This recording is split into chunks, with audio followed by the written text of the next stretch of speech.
Hey y'all, it's Mandy, the Sleep Nana, and this is my week 23/5 month update. I thought I'd just go ahead and combine the two because they're literally just a day apart. So, I had surgery on June the 23rd with Dr. Rossi at CMAC in Charleston, West Virginia.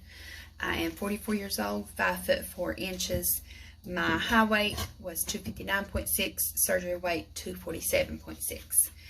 My goal weight is 140. I'm saying that for now because that may or may not change the closer that I get to it.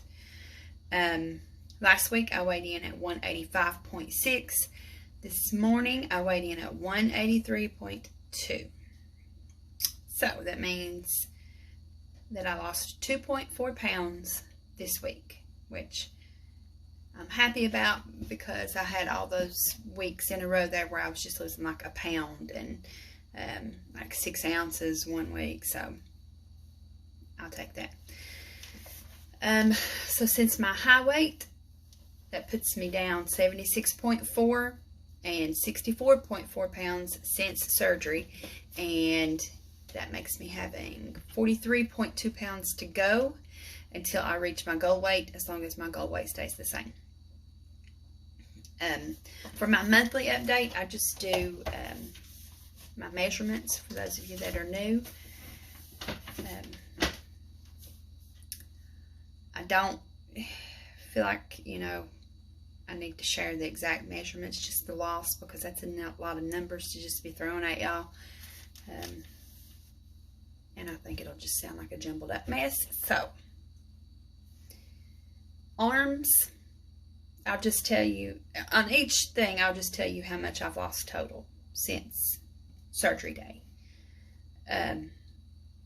Right arm, I've lost 4.5 inches. Left arm, 4 inches. Legs, right thigh, I've lost 7 inches. Left, 6. I feel like that's a lot. My neck, I've lost 2 inches. That stayed the same since month 3, so no, maybe it's not going to get any smaller. Who knows? My waist, I measure in 3 different areas just because I want to know. My belly is my trouble area, like a lot of women, especially if you've had them babies, and it is what it is. But this is just how I do it because, like I said, I just want to know. I measured the upper part of my stomach, and mine like protrudes out some. I thought that would change after the hernia repair, but no, it's still a thing. So on the upper part, I've lost a total of 12.5 inches. The middle, which is right at my belly button, I've lost 11 inches, and the lower part of my belly, I've lost 10 inches. So considering that is my problem area, I think that's really good inch lost for that area. Hips, I've lost 8.5 inches, and my bust, the girls are now down 8 inches, which doesn't surprise me because that just happens for all of us. So my total lost since the last time I did my measurements, which was on month 3, because I skipped month 4 by mistake. 15.5 inches since month 3. Y'all ready for this number? I like that song. Y'all ready for this? 73.5 inches total. Total body, 73.5 inches. That's a lot. So, but I'll take it. This is not going to be a really long video.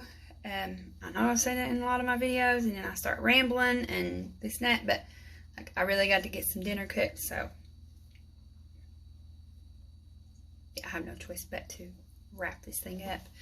And I don't want y'all to get tired of hearing me rambling, which I'm starting to do right now, so I better get going. What I wanted to talk about today, just briefly, is kind of like surviving holidays after VSG or weight loss surgery in general. I need to work on saying VSG because this applies to all weight loss patients. I know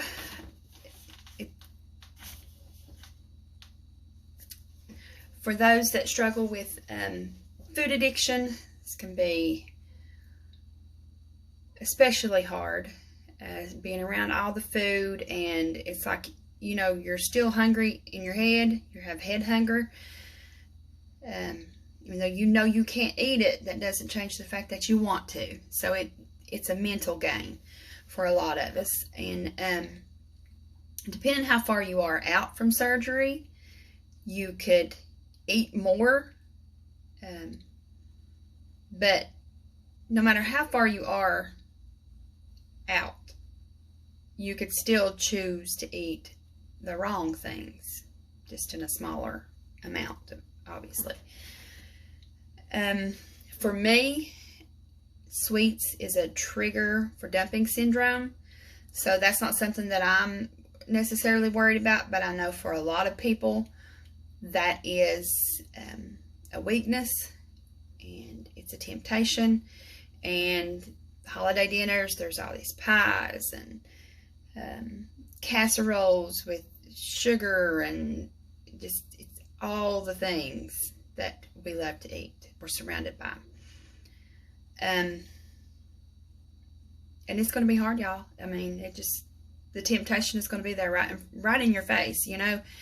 But a few things that I plan to do to help me stay focused, that have worked for me in the past, obviously not for, you know, VSG, but just whenever I was trying to stay on track with a plan in general, these are things that helped me.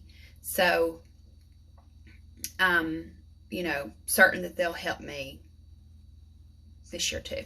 So, the first and probably the most important thing, well, no, not the most. They're all equally important.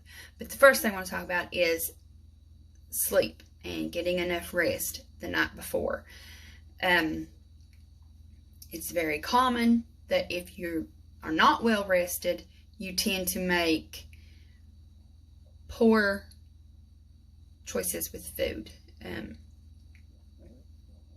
Your mind is too tired to think it through, and you just grab whatever's there in front of your face. And look, guys, there's gonna be a lot of pie in your face this week, so get your rest. If you are doing the cooking at your house, and you get up early and put a turkey in the oven, just plan to go to bed a little earlier. I know that when you're the one making the dinner, that it takes a toll on you. Today is Tuesday, so go ahead and start doing a few things today that you can do prepping that will be fine. You should already have your turkey thawing in the fridge, by the way. Like, go ahead and dice your veggies, and they'll be fine in the fridge for, you know, a few days. Tomorrow evening, if you're making things like potato salad, you can go ahead and peel and slice your potatoes and put them in a bowl. Make sure they're covered completely with water. Put a lid on them, and that's one thing that you can have out of the way. If you're making desserts, definitely go ahead and get, you know, that out of the way, if you can keep your family out of it.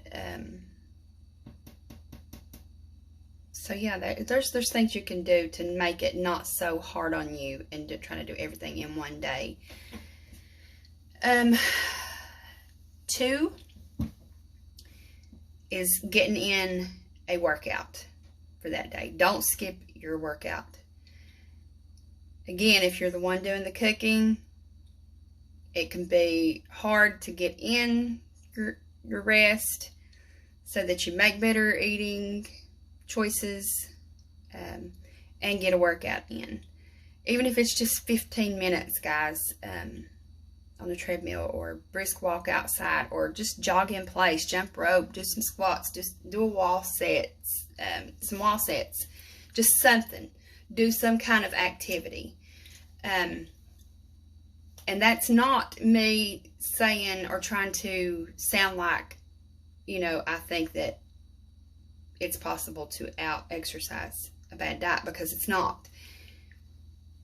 I just know that for me and a lot of other people that I know have told me the same thing. It's like when you get up and you make that conscious decision to get that workout in, it's like it motivates you to make better choices throughout the rest of the day. So I feel like that's the reason why it's really important to not skip your workouts or some kind of whatever your activity of choice is on days like holiday dinners, birthday parties, whatever it might be, where the temptation is going to be there.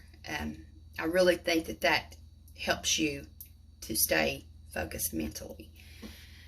Make sure to get in your fluids. That can help you to not mindlessly snack while, you know, you're just sitting around talking with your family.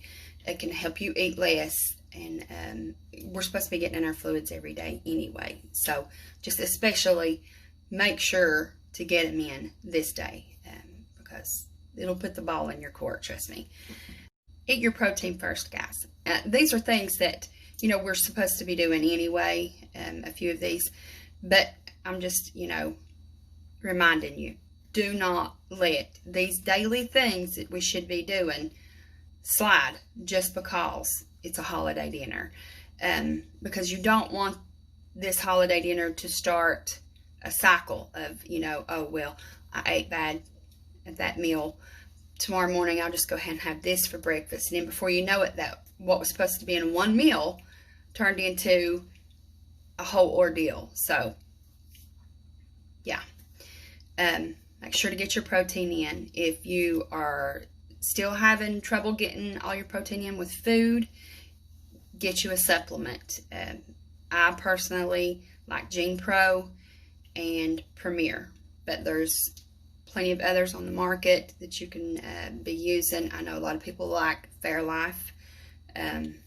So whatever your preference is, get your protein in for the day.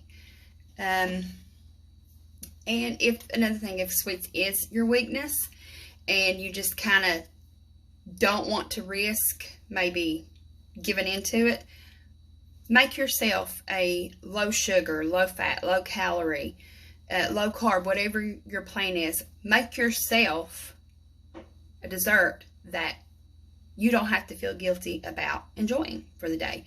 And I mean, if it's a big pan of something, like something that might have like sugar-free Jell-O in, or pudding, or you know what I mean, and sugar-free Cool Whip. There's a lot of things that you can use to make desserts on plan. Stevia is good for baking even.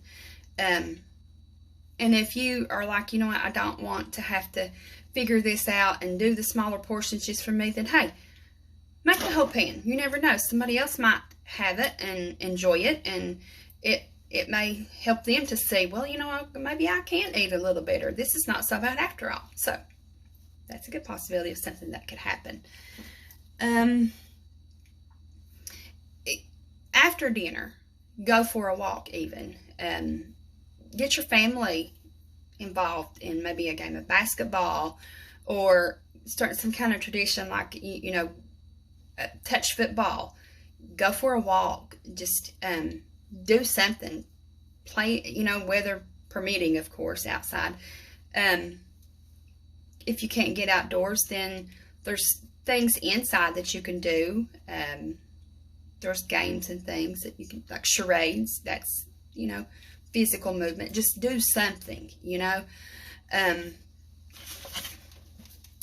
these are things, guys, that you're going to have to set out with intention to do. Plan ahead. Don't just try to wing it, because for most of us that are weight loss surgery patients, winging it a few too many times is probably one of the reasons why we ended up on a surgeon's table to begin with. So plan ahead, prepare ahead. Get up and do some yoga even that morning. That's what I do early morning. And that helps you too to mentally focus. Just take a few minutes for yourself. Even if it means getting up a little earlier, just go to bed earlier, because you do not want to sacrifice your sleep, your rest. And don't skip meals leading up to Thanksgiving dinner. I know that is another really common thing that a lot of people do. Get up and eat a healthy breakfast. If you're a person that don't eat breakfast, I don't particularly care for breakfast, then have a sensible lunch, protein packed. Because skipping meals oftentimes, guys, just leads to overeating or binging on the wrong things later on in the day. So keep that in mind. Just remember to be nice to yourself, okay? If you give in and have a piece of pie, or you eat something that is off your plan, whatever it might be. For those of you watching carbs, maybe you will have a little macaroni salad or something. Does that mean that you've messed up your entire journey and undone your entire surgery and everything that you've worked so hard for up to this point? Absolutely not. Just don't let it turn into an ongoing thing. Just say, okay, this happened. I should have, maybe not did that, but I did it. What's done is done. Going to come in tomorrow strong and do better. And that's all you can do, guys. I mean, we're all human, and nobody is ever going to do every single thing perfect. Be healthy, be smart, prepare ahead, have fun with your family. And I know what the guidelines are saying. And I'm not telling you to be breaking any laws or breaking any rules, but I can just tell you, I don't know many families that are like, oh, well, they said I can't have this many people in my house. So, I mean, I'm just telling you from a, small community, country perspective. But I'm not telling you what to do. Yeah, we having dinner here, y'all. Like, we just are, okay? But you do what you want to with that. I mean, we're around each other daily anyway, and I have a large family. I mean, we work together, some of us carpool, to work, and it's just, what's the difference, I don't see one. So, but I better quit talking, or there's going to be some police show up at my door on Thursday. Although I really doubt it, but yeah. But if you have not subscribed, I'd appreciate it if you would click that subscribe button. And if you would give this video a thumbs up, I would also appreciate that. It really helps my channel. And hit that bell icon, and that lets you know when I upload another video. And again, I hope everybody has a wonderful Thanksgiving. And I will see you guys in a week. Take care, y'all.